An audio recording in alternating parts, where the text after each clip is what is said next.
Good morning, everyone. This is a Kindle,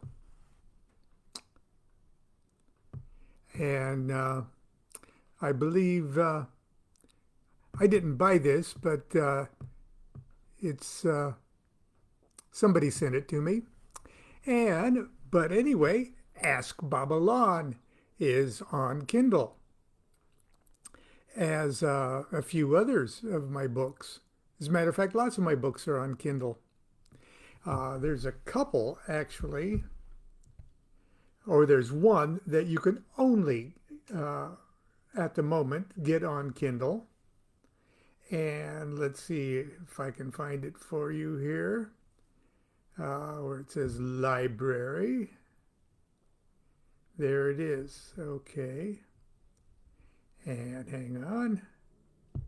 Go to, there we go. Go to home. My Accidental Christ is only available at the moment, unless you want to buy a $700 first edition. But Accidental Christ is on Kindle. And that's one that several of you, anyway, have suggested that I might read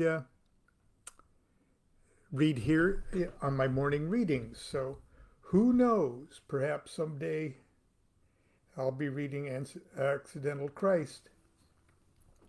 And if you don't have it, you can get it on Kindle, and I think you'll enjoy it. Plugging away.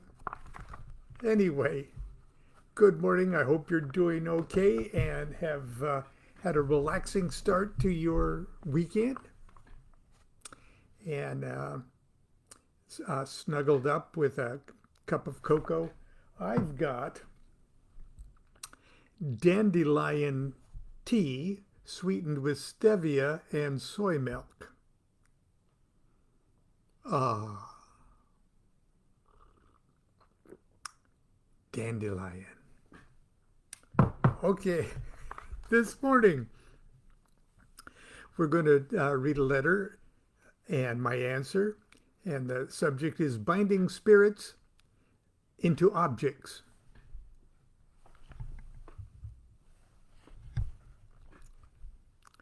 Dear Baba Lon,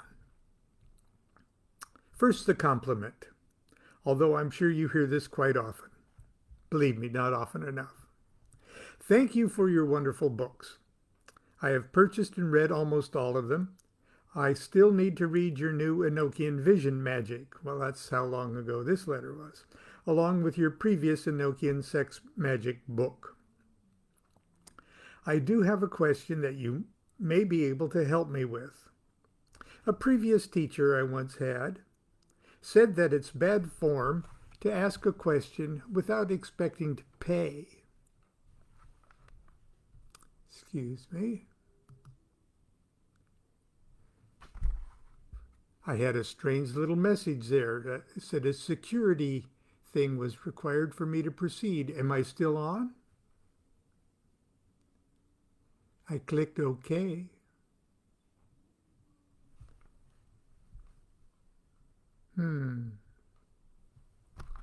Well, I'm going to proceed as if it was okay because it appears to still be going. So, in other words, I will start here. A previous teacher I once had said it's bad form to ask a question without expecting to pay. In short, you should respect the time and effort of anyone who is willing to answer your question. So please accept this gift I sent via PayPal, regardless of whether you answer my question or not. It was very nice and thoughtful of him. Also, by no means am I trying to put value on your time. I just wanted you to know I respect your time and energy.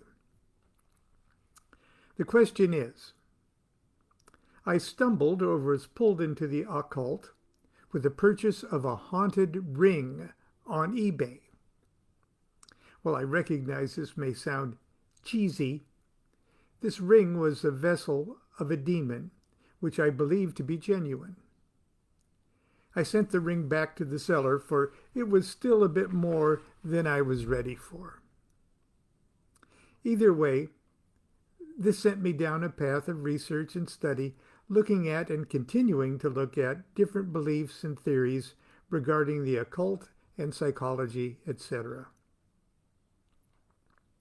One thing that seems to elude me is a very general overview of how the summoner binds a spirit into an item, a bit like the ring I purchased.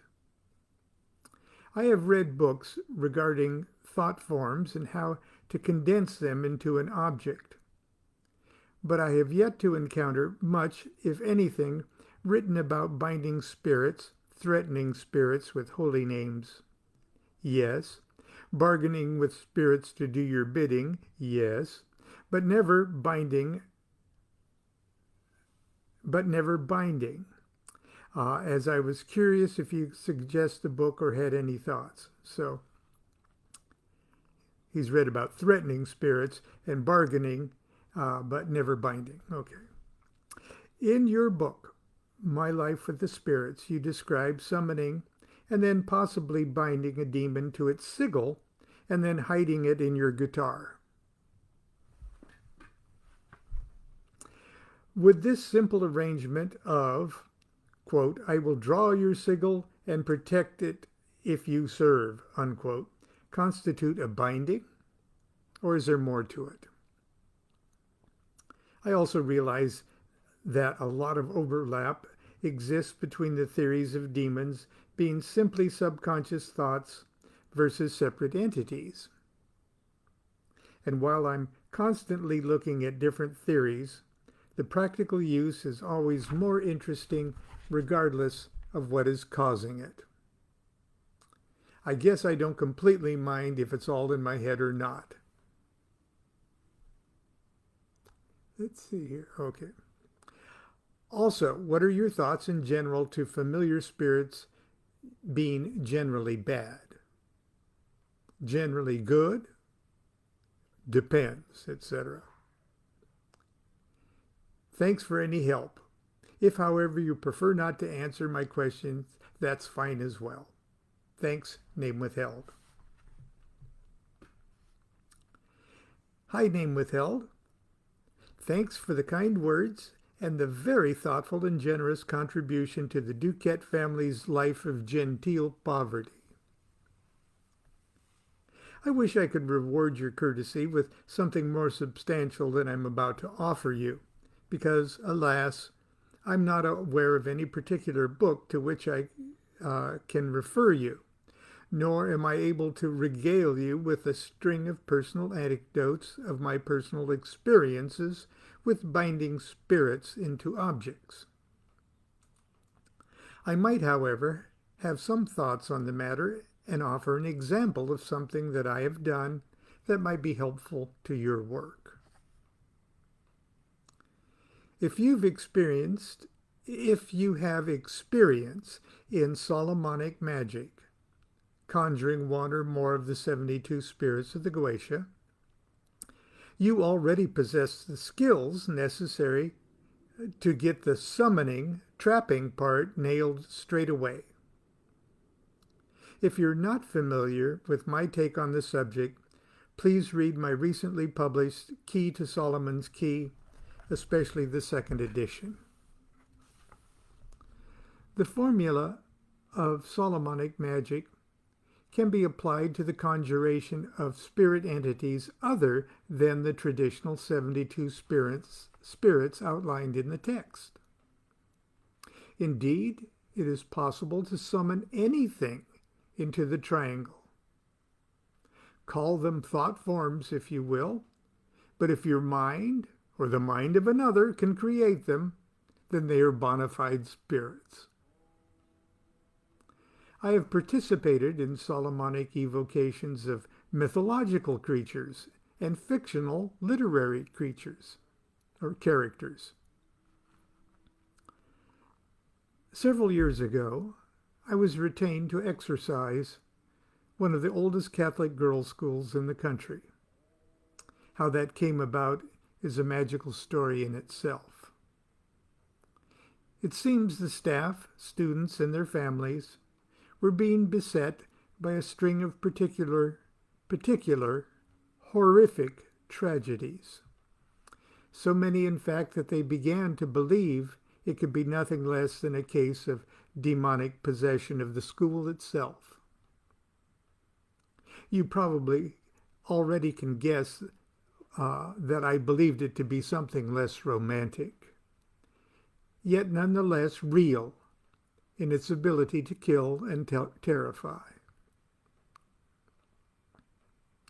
Because the attacks were so numerous and varied in nature, I decided I would gather together and focus the dynamics of the entire spectrum of phenomena by creating one master demon who, once I discovered its name, I could summon into the triangle, and using the tried and true techniques of Solomonic magic, curse, banish, and annihilate. Think of the concept, excuse me, think of the concept of those little robot toys, Transformers. Numerous individual tiny robots, but when you put them together, they form the fingers and hands and legs and feet and toes and torso of one big robot. In this case, however, the master demon was made up of a list of tiny demonic units of whatever it was that contributed to the car crash that burned alive a teacher and her baby, and whatever it was that accelerated the pancreatic cancer of another teacher, causing him to die within hours of diagnosis, and whatever it was that severed the maintenance man's finger, and whatever it was that broke the hip of a teacher, and whatever it was that shot and killed the teenage son of an accountant, and whatever it was that moved the classroom furniture at night, and whatever it was that caused the most beloved young teacher nun to collapse and die in front of a classroom of hysterical students. It was quite a night, but worked out pretty well. I guess what I'm trying to get across is that there are no limits on how you might go about binding a spirit, any spirit, into an object. As the laziest of lazy magicians, I would simply prepare myself to evoke the spirit into the triangle, a la my standard Solomonic operating procedures. But I would also place the object itself in the triangle. When the spirit is trapped in this triangle, it is also trapped in the object. Using your own ingenuity, figure out a way to magically or even metaphorically keep the object in the magical triangle until such time that you give it license to depart. But, and here's the rub, you will also have to figure out a way how to keep yourself in the magic circle for the duration of the entire binding period. Does that thought disturb you? It should. But magicians get used to that kind of thing. I hope this has been at least a little helpful. My best, Babylon. Okay, now changing the subject just a little bit for one more short letter. Esoteric enlightenment in modern Freemasonry. Hi, Brother Babylon. Got a minute?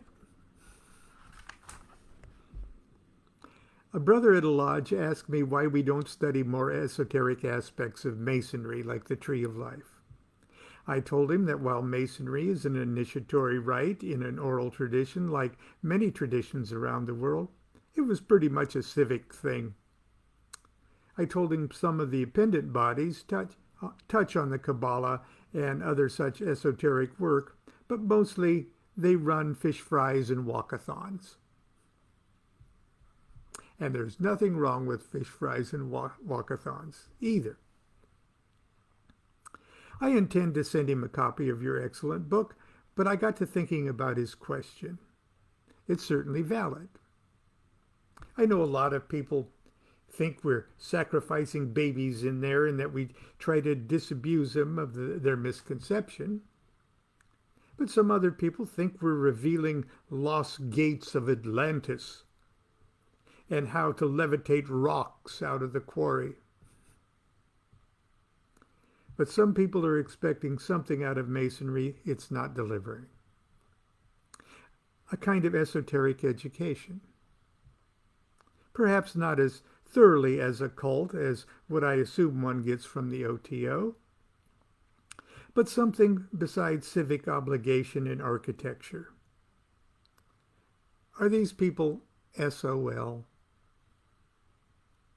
Or is Masonry A, not delivering, or B, holding back? Fraternally, name withheld. Dear brother, name withheld. I guess we have to look at Masonry very broadly, like modern academia. Local Blue Lodges are like grammar schools, complete with PTA meetings, sports activities, bake sales, etc.